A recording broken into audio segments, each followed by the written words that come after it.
Good morning, students. I hope you all will fine and fit.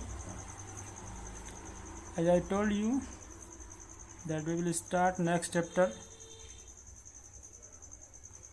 So we are going to start today a new chapter named electrochemistry. Okay. So I hope आप लोगों ने second chapter जो solution था उसको आपने अच्छे से revise किया होगा, उसको आपने अच्छे से समझा होगा. And now from today onwards we will discuss about electrochemistry. Okay, so this is first video for electrochemistry. In this video we will discuss about introduction and about the some concepts of electrochemistry. Okay, so let's start electrochemistry. हम इस video का नाम इस तरह से दे सकते हैं,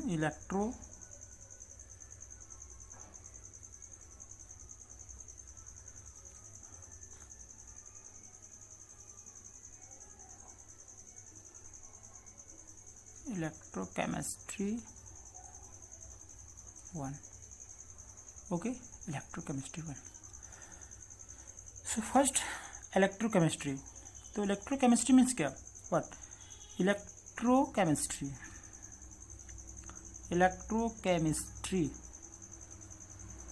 Electro means electricity,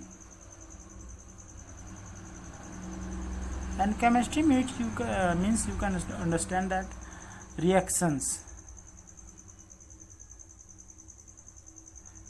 chemical reactions. Okay, so in this chapter we will discuss that how the electrical energy can change in chemical energy and how the chemical energy can be transformed in electrical energy, electricity. Okay, so electrochemistry is the study of production of electricity from energy released during spontaneous chemical reactions. Okay, a spontaneous means the self in which no external force or no foreign reaction, foreign activities या foreign action is required. That type of reactions are known as spontaneous reactions. Okay, कुछ ऐसे reactions होते हैं जो खुद से होते रहते हैं, उसमें कोई नहीं है, आप कह सकते हैं कि दे आर नेचुरल. ठीक है ना. तो ड्यूरिंग केमिकल रिएक्शंस जो इलेक्ट्रिसिटी प्रोड्यूस होती है उसका स्टडी करेंगे. And the use of electrical energy to bring about non spontaneous chemical in transformation. Okay, electrical energy का यूज करके हम कुछ ऐसे नॉन स्पॉन्टेनियस ट्रांसफॉर्मेशन के बारे में स्टडी करेंगे. तो हम कह सकते हैं कि यहाँ पे इस तरह से इंटर कन्वर्जन ही हमको पढ़ना है, यहाँ से इसमें और इसमें करना है. ठीक है ना. तो इसके बारे में स्टडी करनी है हमें. This electrochemistry is very important because there are so many uses of electrochemical cells. Okay, इन बैटरी में जैसे हम यूज़ करते हैं. इसके अलावा बहुत सारे ऐसे इलेक्ट्रिकल गैजेट्स हैं जहाँ पे हम बैटरीज का यूज़ करके इलेक्ट्रोकेमिकल सेल का यूज़ करके हम एनर्जी प्रोड्यूस करते हैं, वहाँ पे इलेक्ट्रिसिटी प्रोड्यूस करते हैं, जनरेट करते हैं, जिससे कि हमारा वर्क होता है. ओके, इसके अलावा it is important theoretically and practically both. ठीक है ना. Because a large number of metals, sodium hydroxide, chlorine, fluorine and many other chemicals are produced by electrochemical methods. इस मेथड से बहुत सारे केमिकल्स प्रोड्यूस किए जाते हैं. बहुत सारे मेटल्स, कुछ ऐसे भी मेटल्स हैं जो एक्सट्रैक्ट किए जाते हैं वहाँ से. तो इसलिए ये दोनों तरह से ही इम्पोर्टेंट है. Okay, so electrochemistry is therefore a very vast and interdisciplinary subject, but in this unit we will recover only some of its important elementary expect. कुछ में से कुछ हम कवर करेंगे, बहुत सारी इसकी प्रॉपर्टीज़ हैं, लेकिन हम कुछ ही प्रॉपर्टीज़ की कवर करेंगे इसमें. ओके ना. सो in class 11th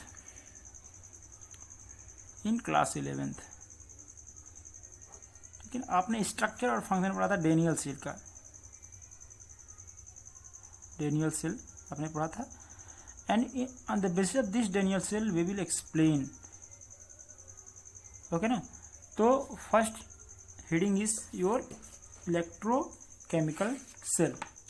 okay, so let start. First आपकी हेडिंग जो है इलेक्ट्रोकेमिकल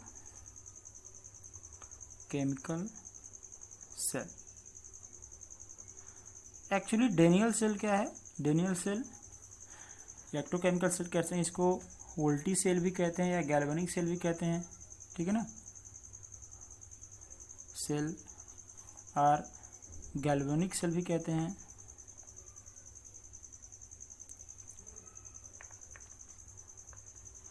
और इसमें आपका जो डेनियल सेल है वो क्या है? Daniel cell, Daniel cell is an example of electrochemical cell. Okay, electrochemical cell का डेनियल सेल क्या है? एक एग्जांपल है। इट मीन्स डेनियल सेल जैसे और बहुत सारे सेल होंगे जिनको हमको पढ़ना होगा, लेकिन हम स्टार्ट करेंगे इससे ही, क्योंकि डेनियल सेल इसलिए पढ़ रहे हैं हम, इसमें बताया जाएगा आपको कि how the chemical energy change into electrical energy. Okay, तो केमिकल एनर्जी का ट्रांसफॉर्मेशन होगा इलेक्ट्रिकल एनर्जी में, उसको हम लोग स्टडी करेंगे, ठीक है। उसके पहले हम थोड़ा सा बेसिक समझते हैं कि एक्चुअली में what are the needs to study about this type of chemical cells, कहाँ से वो आया। तो एक एक्सपेरिमेंट डिस्कस करते हैं आपसे। एक एक्सपेरिमेंट हुआ था, ठीक है, बहुत पहले। ये एक्सपेरिमेंट कुछ इस टाइप का था, जैसे इसमें एक इस तरह से कंटेनर लिया गया, ओके, इस तरह से कंटेनर लिया गया और उस कंटेनर में कॉपर सल्फेट का एक्वस सॉल्यूशन रख दिया गया। यहाँ पे कॉपर सल्फेट का CuSO4 aqueous solution, okay, SO4, and यहाँ पे एक जिंक की रॉड डीप कर दी गई इस तरह से, जिंक रॉड, ये है जिंक रॉड, ओके। और आप जानते हैं यहाँ पे इलेक्ट्रोड्स इसको कहते हैं, और इस तरह से रॉड वगैरह आपको इस चैप्टर बहुत सारे पढ़ने हैं, तो इसको हम लोग क्या कहते हैं? इलेक्ट्रोड कह सकते हैं, इलेक्ट्रोड, ओके। तो जो कॉपर सल्फेट होता है ये ब्लू कलर का होता है, ये आप जानते हैं, ठीक है ना। तो हमने देखा जैसे हमने इसको इसमें डीप किया और कुछ देर के लिए छोड़ दिया, ठीक है ना, लेफ्ट फॉर सम टाइम, तो स्पॉन्टेनियसली कुछ चीज़ें स्पॉन्टेनियसली, इसमें खुद से ही कुछ देर बाद जब हमने इसको छोड़ा तो हमने देखा कि यहाँ पे जो कॉपर सल्फेट था, जो कॉपर था, इसका जो वेट था, हमने क्या ऑब्जर्व किया? इसका जो वेट था ये कम हो गया। इसका मतलब कुछ इस तरह से हो रहा होगा कि ये गल करके ऑक्सीडाइज होकर के, चाहे जैसे भी, ये इसमें घुल जा रहा होगा। इसके कुछ पार्ट होंगे जो इसमें किसी भी तरह से, जैसे कोरोड होकर के, आप कह सकते हैं कोरोड होकर के इसमें घुल जा रहे हैं, ठीक है ना। तो पहले हमने ऑब्जर्व किया कि zinc reduce in weight, zinc का हमने वेट देखा कि वो रिड्यूस हो रहा है, ठीक है ना, जिंक का वेट रिड्यूस हो रहा है। दूसरा हमने देखा कि ये जो ब्लू कलर था, इसका कलर जो ब्लू था, ये क्या हो रहा है? डिसअपियर हो जा रहा है, ब्लू कलर डिसअपियर्स, ओके। और थर्ड हमने ऑब्जर्व किया कि यहाँ पे ये जो आपका जिंक रॉड था, इस रॉड पे रेड कलर की कवरिंग एक दिख रही है, हमें रेड कलर की कवरिंग दिखने लगती है। इट मीन्स कह सकते हैं हम कि रेड प्रेसिपिटेट भी हमें मिला। इसके अलावा एक और चीज़, हमने इसमें एक थर्मामीटर लगाया हमने, और देखा ये आपका थर्मामीटर है, देखा कि यहाँ पे क्या हो रहा है? टेम्परेचर भी क्या हो रहा है? यहाँ पे राइज हो रहा है, टेम्परेचर राइजेस, ठीक है ना। तो इतनी चीज़ें हमने स्टडी की। हमने क्या किया? एक कंटेनर लिया, या आप कह सकते हैं एक फ्लास्क, इस तरह का कॉन्टल फ्लास्क टाइप जो होता है लेबोरेटरी में, उसको हम ले सकते हैं। इसमें हमने एक जिंक रॉड डीप किया, और जिंक रॉड डीप करने के बाद कुछ देर हमने इसको छोड़ दिया, ठीक है ना। और कुछ देर बाद हमने ऑब्जर्व किया कि यहाँ पे क्या हो रहा है कि इसका वेट लॉस हो जा रहा है। इसका वेट करके पता कर सकते हैं। इसका वेट लॉस हो रहा है जिंक रॉड का, और जिंक रॉड का जो कलर है, जो जितना जिंक रॉड डीप है इस सॉल्यूशन में, उसका कलर रेड हो जा रहा है, ठीक है ना। और ये रेड कलर हो रहा है कैसे पता नहीं, लेकिन हमने देखा कि ये ब्लू कलर जो था इस सॉल्यूशन का, कॉपर सल्फेट का, आप देखेंगे तो कॉपर सल्फेट का जो Cu2+ जहाँ पे होता है उसका कलर ब्लू होता है। तो यहाँ पे एक Cu2+ और SO4- में रहा होगा, तो इसकी वजह से शायद ये कलर डिसअपियर हो रहा है, ठीक है ना। और ये कॉपर यहाँ पे डिपॉजिट हो रहा होगा, कुछ इस तरह से, मतलब एक एक्सपेक्टेशन रही होगी, ठीक है। तो हमने उसके बेस पे एक ऑब्जर्व किया कि अगर जिंक का वेट रिड्यूस हो रहा है तो यहाँ पे वो किसी तरह से कोरोड हो रहा होगा, ठीक है ना। तो जिस किसी का भी वेट रिड्यूस होता है तो समटाइम उसका ऑक्सीडेशन होता है। तो हमने इसको इस तरह से ऑब्जर्व किया कि जिंक के साथ इस तरह से ये जिंक आयन में चेंज हो रहा होगा और इसमें से इलेक्ट्रॉन जो रहे होंगे बाहर निकल रहे होंगे। इट मीन्स वहाँ पे क्या हो रहा होगा, ऑक्सीडेशन हुआ होगा, ठीक है ना। और जो कलर डिसअपियर हो जा रहा है तो कलर कॉपर, जो ये 2+ कॉपर था उसने ये 2 इलेक्ट्रॉन गेन कर लिए होंगे, ठीक है ना। 2 इलेक्ट्रॉन गेन कर लिए होंगे फिर, और ये सीयम बदल गया होगा सॉलिड में, जो कि एक प्रेसिपिटेट के फॉर्म में मिला होगा और इसको हम कहते हैं रिडक्शन, ठीक है। तो ये रेडॉक्स रिएक्शन हो गया। ऑक्सीडेशन क्या होता है, हमने पढ़ा है 11th में कि even oxidation number increases, oxidation number जब इंक्रीज करता है तो क्या बोलते हैं ऑक्सीडेशन, ऑक्सीडेशन नंबर डिक्रीज करता है तो रिडक्शन होता है। तो हम एक तरह के रेडॉक्स रिएक्शन की प्रोसेस यहाँ पे ऑब्जर्व कर रहे हैं कि इस तरह से यहाँ पे कुछ रेडॉक्स रिएक्शन टाइप का हो रहा है, ठीक है। यहाँ पे ये स्पॉन्टेनियस प्रोसेस, हमने यहाँ पे कुछ किया नहीं, नेचुरली है। जैसे अब बहुत सारी चीज़ें नेचुरली होती हैं, स्पॉन्टेनियसली होती रहती हैं, उसमें हमें कुछ करने की जरूरत नहीं होती, वो खुद से होती रहती हैं। तो एक स्पॉन्टेनियस प्रोसेस थी, ये खुद से हो रही थी, ठीक है ना। तो हम इसको कह सकते हैं स्पॉन्टेनियस रेडॉक्स रिएक्शन। ये हो सकता है आपका एक स्पॉन्टेनियस रेडॉक्स रिएक्शन यहाँ पे हो रहा है, ओके। यहाँ पे एक स्पॉन्टेनियस रेडॉक्स रिएक्शन हो रहा है जिसमें कि अब टेम्परेचर इंक्रीज कर रहा है, टेम्परेचर राइज हो रहा है। इसका मतलब क्या हो रहा है,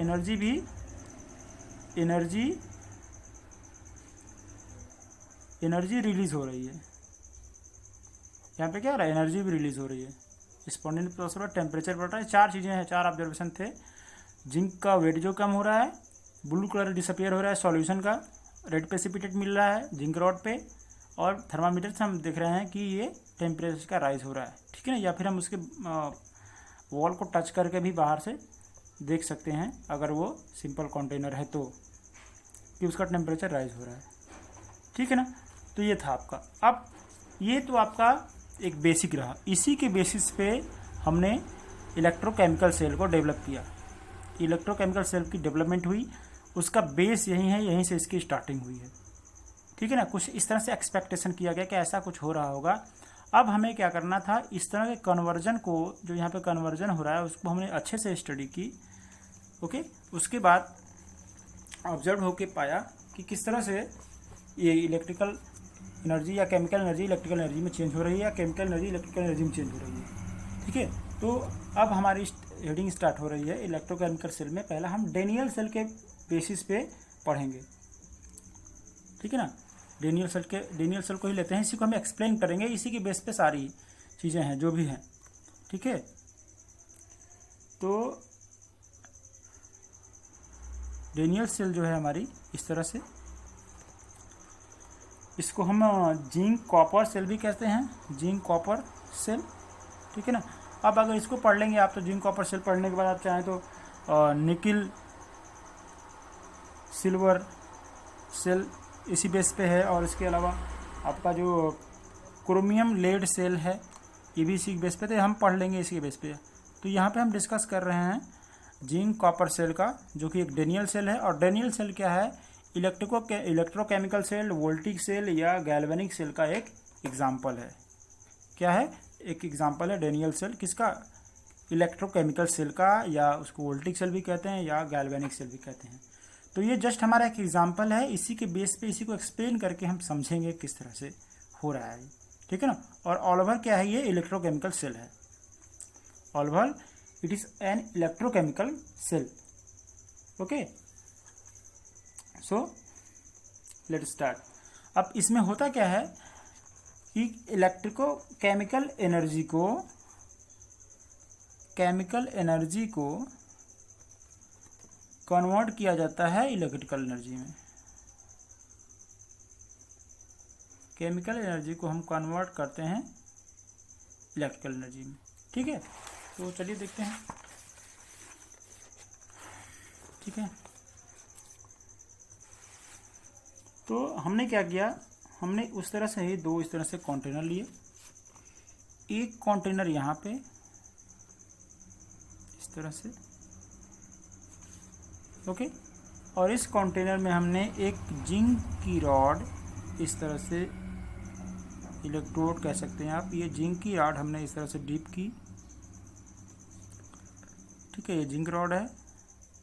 और यहाँ पे इसी का सॉल्यूशन लिया ZnSO4, ठीक है, ध्यान दीजिएगा, जो हमने लिया है उसी का सॉल्यूशन है ये एक्वस है ना। अब इसको हमने क्या किया, यहाँ पे एक और कंटेनर लिया हमने,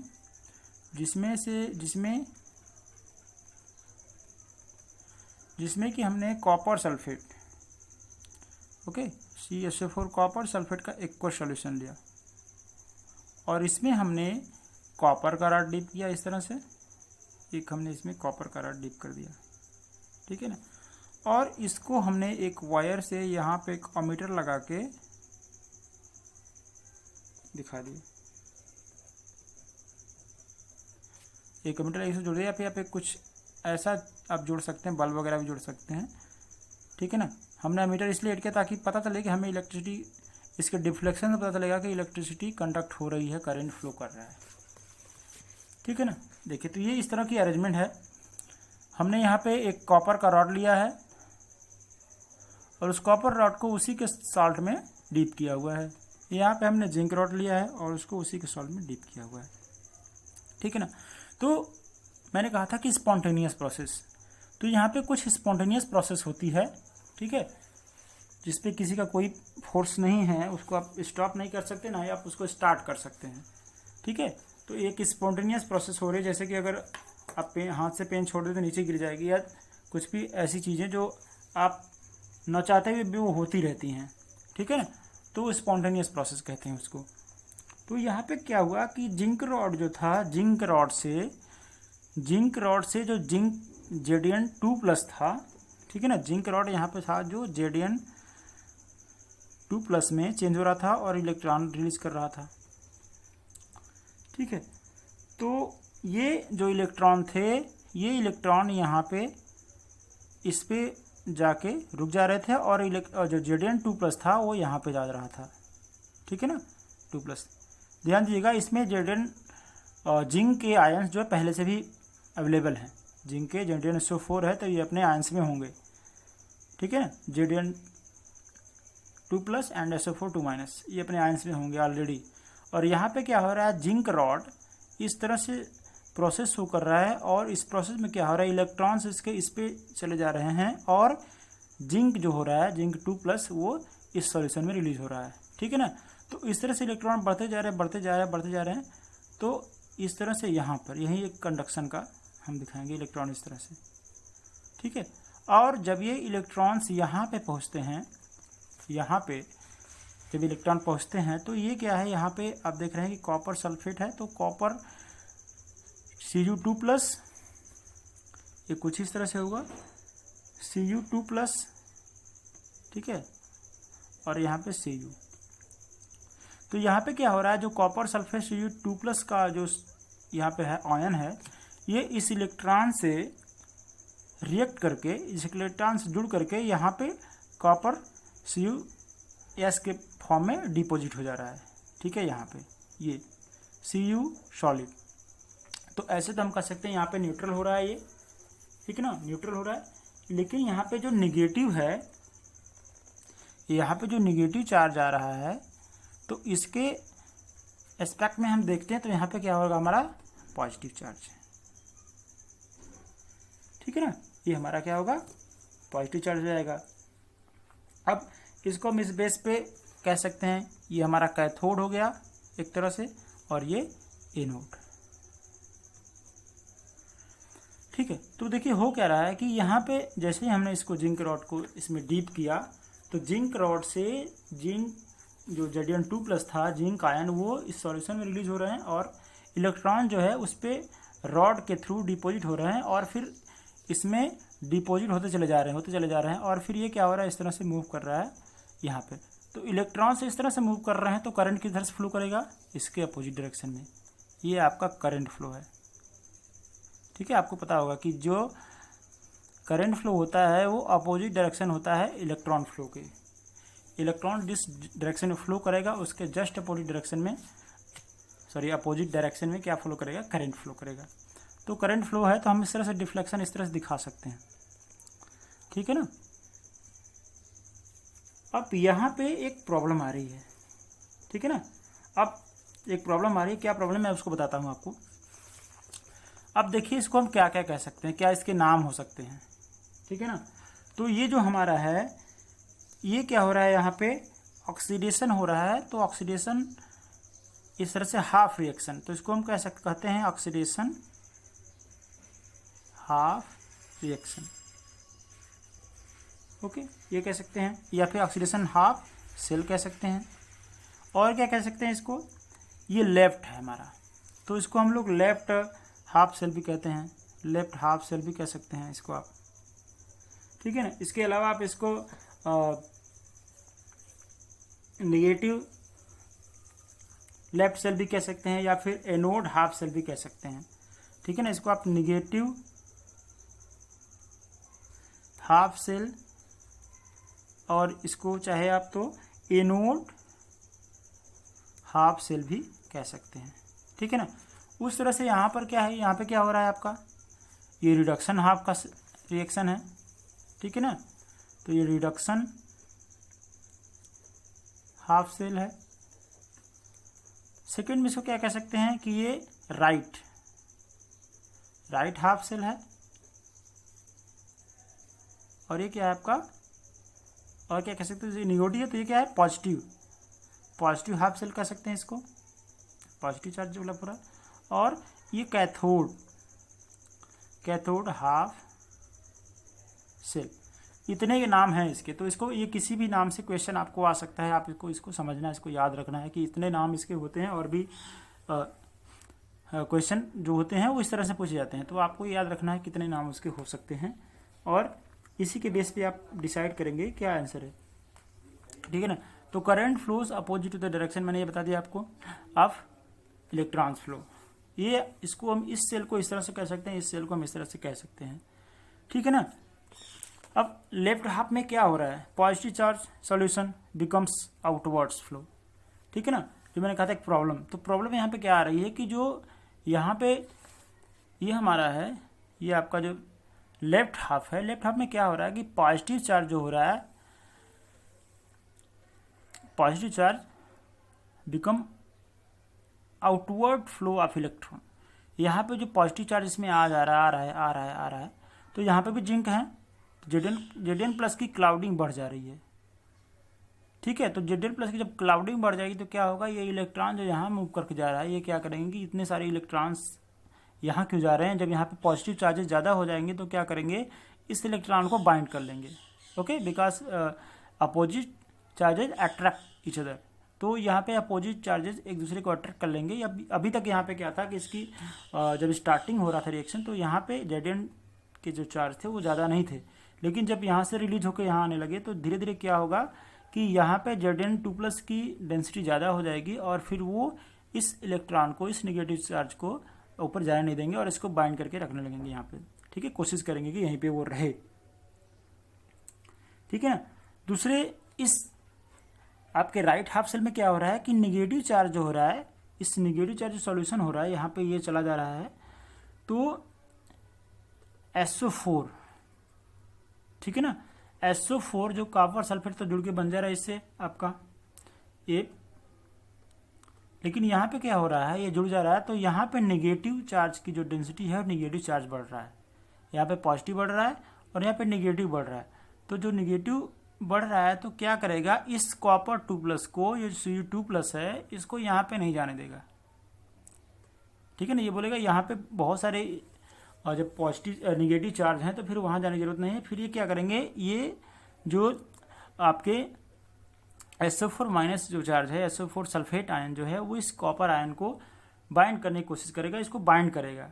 तो जब यहाँ पे ये बाइंड हो जाएगा और यहाँ पे ये बाइंड हो जाएगा तो क्या होगा, आपका ये करंट का फ्लो स्टॉप हो जाएगा, करंट फ्लो नहीं होगा। ये एक बड़ा क्वेश्चन है, ठीक है। इस प्रॉब्लम को सॉल्व करने के लिए एक नई टेक्निक आई, एक नया तरीका, जिसको हम लोग साल्ट ब्रिज कहते हैं। यहाँ पे साल्ट ब्रिज देखा गया, ठीक है ना। यहाँ पे क्या किया गया, साल्ट ब्रिज को। अब साल्ट ब्रिज क्या होता है, तो साल्ट ब्रिज जो होता है आपका एक यू ट्यूब ग्लास होती, एक यू शेप की ग्लास होती है कुछ इस तरह से, ठीक है। ये एक यू टाइप की शेप की ग्लास होती है, ये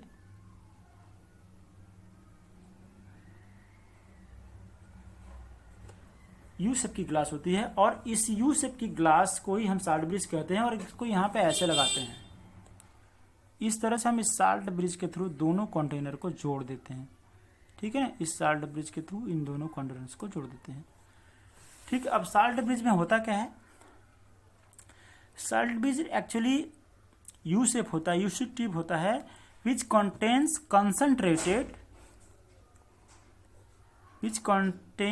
concentrated inert electrolyte। इसमें क्या होता है, कंसंट्रेटेड इनर्ट इलेक्ट्रोलाइट होता है, जो कि अगर इसका नाम सुना होगा आपने, अगर एक पाउडरी टाइप का सब्सटेंस होता है जो कि लिक्विड को थोड़ा लिक्विफाई करने के लिए आता है, एंड जिलेटिन, ठीक है ना। ये अगर और जिलेटिन जो होते हैं, ये इस कंसंट्रेटेड इनर्ट इलेक्ट्रोलाइट में मिक्स होते हैं। वो कंसंट्रेटेड इनर्ट इलेक्ट्रोलाइट्स क्या हो सकते हैं, एक KCl हो सकता है, ठीक है, नाइट्रिक एसिड हो सकता है, या फिर पोटेशियम सल्फेट हो सकता है, ठीक है ना।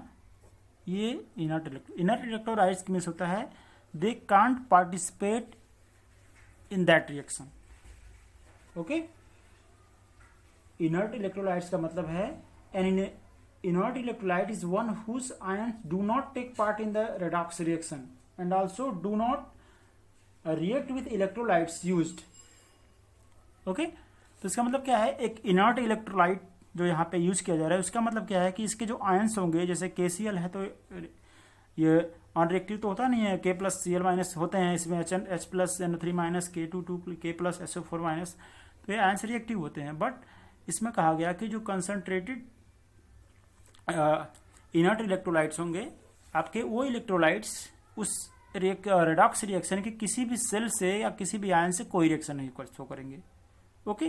वो अनरिएक्टिव फॉर्म में रहेंगे, ठीक है ना। क्या रहेंगे, अनरिएक्टिव फॉर्म में रहेंगे, वो रिएक्ट नहीं करेंगे। और इसको क्या किया जाएगा, अगर सोल्यूशन के साथ सर्टिफाइड किया जाएगा जिलेटिन के साथ। अब इसमें होगा क्या, जैसे सपोज करिए अगर हम KCl ले रहे हैं तो, ठीक है, जब KCl लेंगे तो क्या होगा, यहाँ पे Cl- और K+ बनेगा, ठीक है। तो Cl- और K+ बनेगा तो क्या करेगा, ये इस तरह के यहाँ पे इसके पॉजिटिव को मेंटेन करेगा, और इस तरफ ये इसके पॉजिटिव को मेंटेन करेगा, ठीक है ना। एक्चुअली में साल्ट ब्रिज का फंक्शन क्या है, it allows current to flow without mixing up to electrolytes, okay. ये इनमें करंट फ्लो को, अब यहाँ से करंट फ्लो आप देख रहे हैं स्टॉप हो जाएगा। तो ये क्या करेगा, ये एक आउटर सर्किट है, ये इंटरनल सर्किट कह सकते हैं आप इसको, ठीक है ना। तो ये क्या करेगा, विदाउट मिक्सिंग दोनों इलेक्ट्रोलाइट्स की विदाउट मिक्सिंग क्या करेगा, ये करंट फ्लो को अलाउ करेगा, है ना। इट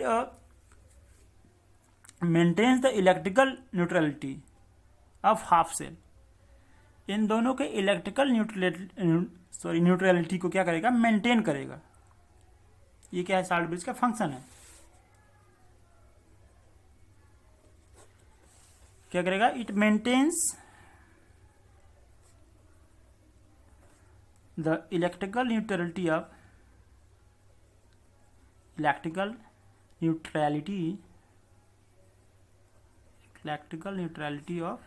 हाफ सेल, ठीक है।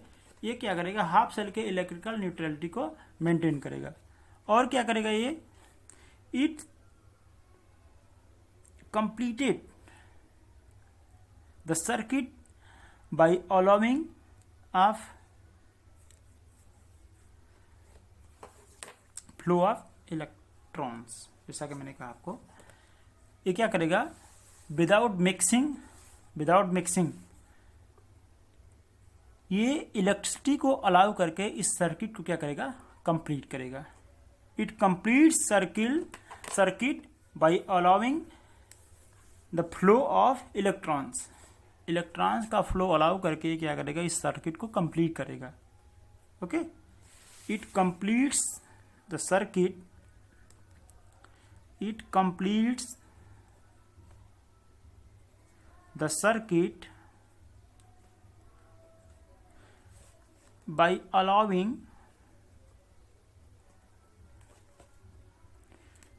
of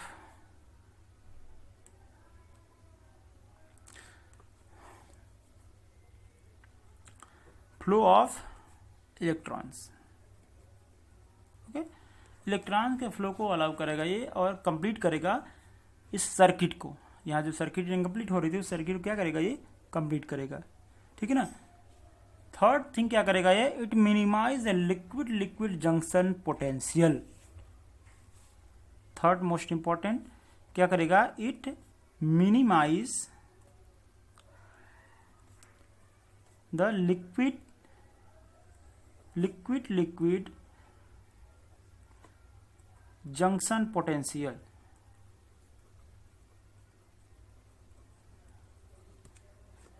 ये क्या करेगा, इसके बीच में लिक्विड लिक्विड जंक्शन पोटेंशियल को क्या करेगा, मिनिमाइज करेगा, कम करेगा। ठीक है ना। अब ये लिक्विड जंक्शन पोटेंशियल क्या होता है, इसको थोड़ा समझ लेते हैं। तो लिक्विड जंक्शन पोटेंशियल वो इस तरह से होता है, जैसे सपोज करिए आप, जो हम जिस तरह से सेल देख रहे हैं इस तरह से होती सेल, तो इस तरह से तो होती नहीं है। आप देखते हैं एक रिमोट की जो बैटरी होती है वो इस तरह से कुछ हो जाती है, इस तरह से होती है ऐसे।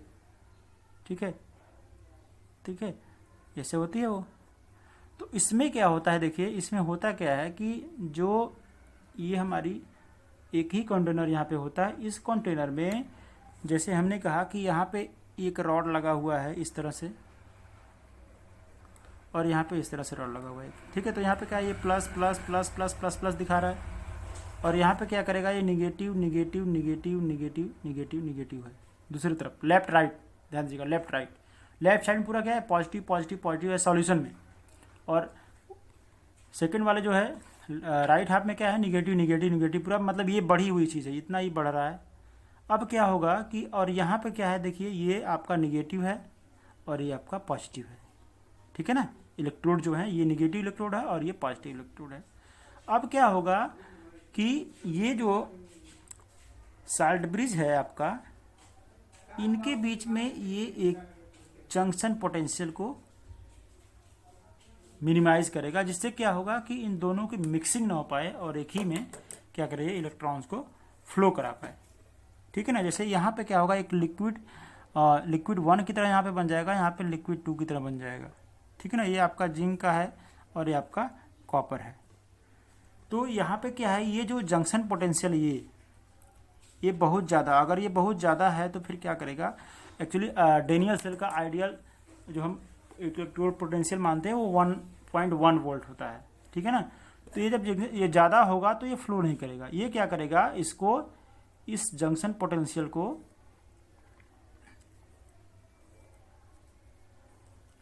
इसको क्या करेगा, ये positive positive positive positive positive, इस जंक्शन पोटेंशियल को कम कर देगा, ये इसको मिनिमाइज कर देगा। ठीक है ना, इसको मिनिमाइज मतलब कम कर देगा। ठीक, तो समझ में आया आपको। साल्ट ब्रिज क्या करता है, साल्ट ब्रिज के 2-3 फंक्शन है। साल्ट ब्रिज किसका यूज क्या होता है, salt bridge to complete the electrical circuit by allowing the ions to flow from one solution to the another. Second, to maintain the electrical neutrality of the solution. ठीक है ना। उसके अलावा to minimize the liquid liquid junction potential. ये 3 इसके main function हैं किसके, salt bridge के। साल्ट ब्रिज क्या है, एक यूट्यूब का ग्लास है which contains concentrated inert electrolyte like KCl, HNO3, K2SO4। ठीक है ना। ऐसा नहीं कि यहाँ पे क्लोरीन किसी से रिएक्ट नहीं करेगा, ये क्लोरीन करके प्रोडक्ट बनाते हैं, लेकिन ये इतना सॉल्युबल होता है कि फिर से उस सॉल्यूशन में मिक्स हो जाते हैं। ठीक है।